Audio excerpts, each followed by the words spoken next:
ఆపదామపహర్తారం దాతారం సర్వసంపదాం లోకాభిరామం శ్రీరామం భూయో భూయో నమామ్యహం. ఆశ్వీజమాసంలో వచ్చేటటువంటి చిట్ట చివరి తిథి ఏది? ఆ తిథి అమావాస్య. అమావాస్య ఎప్పుడు వచ్చినా పితృ సంబంధమైనటువంటి తిథి, దేవతా సంబంధమైన తిథిగా మనం చెప్పం దాన్ని. పైగా ఒక్క దీపావళి అమావాస్యకే వేదాంతంలో ఒక పేరుంది, ప్రేత అమావాస్య అని పేరు దానికి. ఎందుచేత?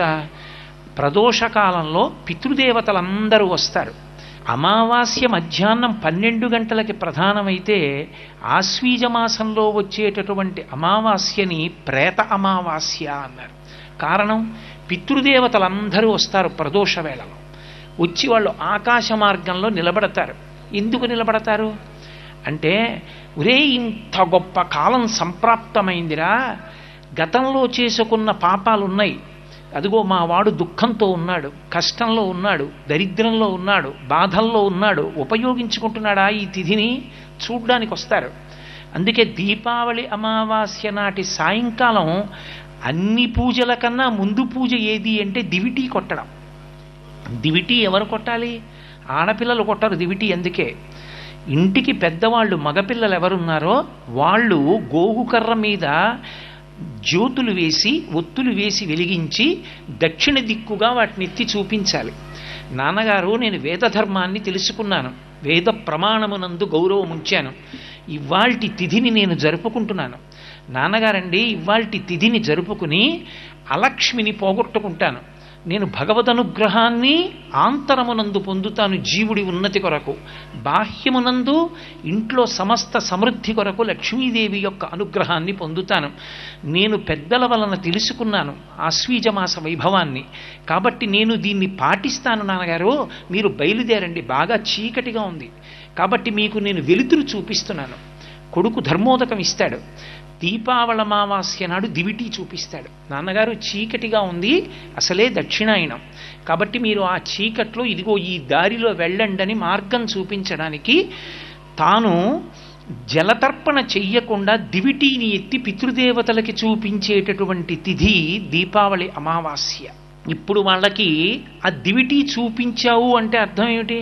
వేద ప్రమాణమును తెలుసుకొని వేదప్రోక్తమైన విషయాన్ని నేను చేస్తాను.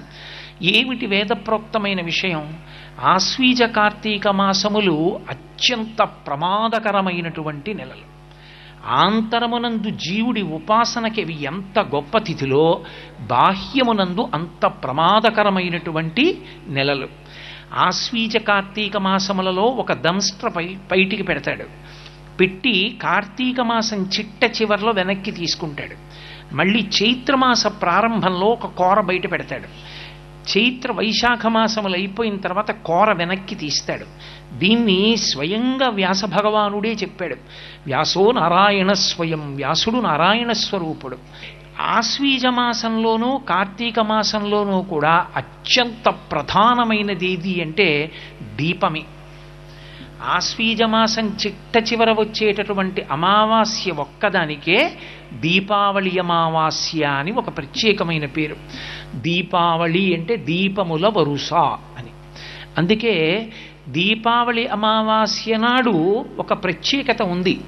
మనం ఎప్పుడు స్నానం చేసినా లౌకికమైనటువంటి జలములతో స్నానం చేస్తే గంగే యమునే చైవ గోదావరి సరస్వతి నర్మదే సింధు కావేర్యౌ జలేస్మిన్ సన్నిధింకురు అంటాం.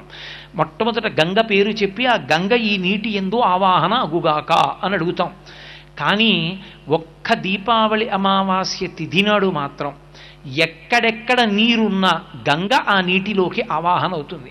అందుకే తైలే లక్ష్మీ జలే గంగా దీపావళి తిథౌ వసేత్ అలక్ష్మీ పరిహారార్థం తైలాభ్యంగో విధీయతే అంటే దీపావళి అమావాస్య నాడు నువ్వుల నూనెలోకి లక్ష్మీదేవి ప్రవేశిస్తుంది.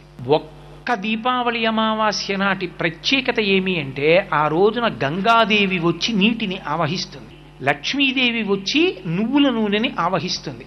అందుకే తైలాభ్యంగో విధీయతే, నువ్వుల నూనె ఒంటికి రాసుకుని తెల్లవారుజామున స్నానం చేస్తారు. దేనికి? ఆ నూనె శరీరానికి తగిలితే అలక్ష్మీ పరిహారార్థం, లక్ష్మీ స్పర్శ చేత అలక్ష్మి పోతుంది. ఇక గంగా స్నానం చేత పాపరాశి ధ్వంసం అవుతుంది. భవాంగపతితంతో యం పవిత్రమితి వస్పృశు అంటారు వాల్మీకి మహర్షి రామాయణం బాలకాండలో. పరమశివుని యొక్క శరీరమునకు తగిలింది కాబట్టి గంగకంత శక్తి వచ్చింది. ఆ గంగ ఒంటికి తగిలితే పాపములన్నీ నశిస్తాయి. తప్పకుండా దీపావళి దీపముల వరుస పేరుస్తారు. దీపములను పేర్చి ఆ దీపముల యొక్క కాంతిలో అలక్ష్మిని తొలగొడతారు.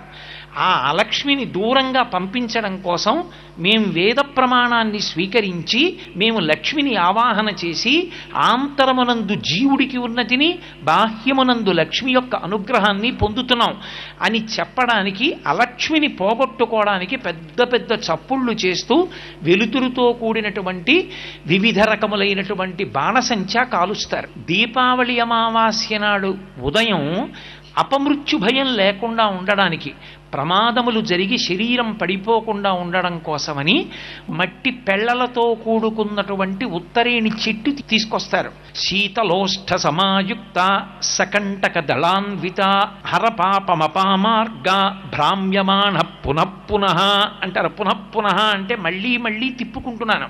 అపామార్గ అంటే ఉత్తరేణి చెట్టు. శీతలోష్ఠ సమాయుక్త, నువ్వు మట్టి పెళ్లలతో కూడుకున్న దానివై ఉన్నావు. నిన్ను నేను నా చుట్టూ తిప్పుకుంటున్నాను. ఎందుకో తెలుసా?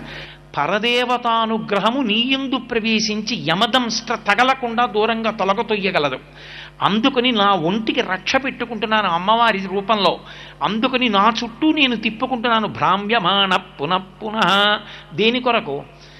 ఏ చిన్న పాపమో అడ్డుపెట్టి నన్ను ప్రమాదంలో పడగొట్టకుండా పాపమును తీసి అపమృత్యువు నుంచి గట్టెక్కించడానికి నిన్ను తిప్పుకుంటున్నాను. అందుకని హర పాపమపామార్గ, ఓ ఉత్తరేణి చెట్టు, నా పాపములను క్షమింపచేయి. సర్వం శ్రీ ఉమామహేశ్వర పరబ్రహ్మార్పణమస్తు. స్వస్తి.